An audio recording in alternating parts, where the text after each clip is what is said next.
సొంత పార్టీపై సంచలన వ్యాఖ్యలు చేశారు బీజేపీ ఎమ్మెల్యే పైడి రాకేష్ రెడ్డి.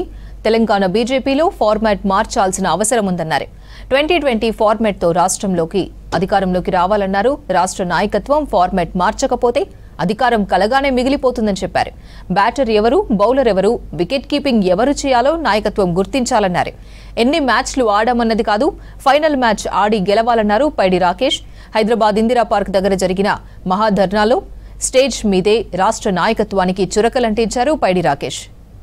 కోరుకుంటున్నది బీజేపీ ఫార్మాట్ మార్చమంటున్నది. ఎట్లయితే బీహార్లో కొట్టినాం, ఎట్లయితే హర్యానాలో కొట్టినాం, ఎట్లయితే మహారాష్ట్రలో కొట్టినాం, అడుగును అడుగుతున్నారన్న తెలంగాణ ప్రజలు. మీ నాయకత్వంలో నాయకులు ఎవరైనా ఫార్మాట్ మార్చండి. మ్యాచ్ 2020 खेलके తెలంగాణ మే బీజేపీ కా జెండా లహరా దేంగే.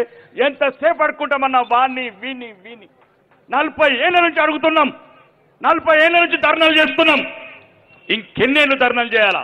దుర్మార్గులు, అవినీతి పరులు, దేశద్రోహులు, ధర్మద్రోహులు ఈ రాష్ట్రాన్ని ఏలుతుంటే ప్రతి భారతీయ జనతా పార్టీ కార్యకర్త, ప్రతి తెలంగాణలో హిందూ బిడ్డ రక్తం సలసల సలసల మరుగుతున్నదన్న. ఒక్కరు కూడా కళ్ళల్లో చూస్తే ఇట్లా కనబడుతున్న రక్తం. ఎన్ని మ్యాచ్లు ఆడినామని కదా, మ్యాచ్ గెలిచినామా లేదా? చీల్చి చెండాడాలంటే ఈ మ్యాచ్లో ఉన్న ఫార్మాట్ మార్చండి. సరైన పోరాటం చేసే వాళ్ళని తీసుకోండి. ఎవడు బ్యాట్ కొడతాడు, ఎవడు సెంచరీ కొడతాడు, ఎవడు 6 కొడతాడు, వాళ్ళ సేవలు, వాళ్ళ టాలెంట్ ఉపయోగించుకొని ఈ తెలంగాణలో ఉన్న 1980 మొదటి విజయం ఇచ్చి ఉయ్యాలూపిన ఊపిరి పోసిన భారతీయ జనతా పార్టీకి జీవం పోసి తెలంగాణ సెక్రటరీ మీద కాషాయ జెండా ఎగరాలని తెలంగాణ కార్యకర్తల మనస్ఫూర్తిగా కోరుకుంటూ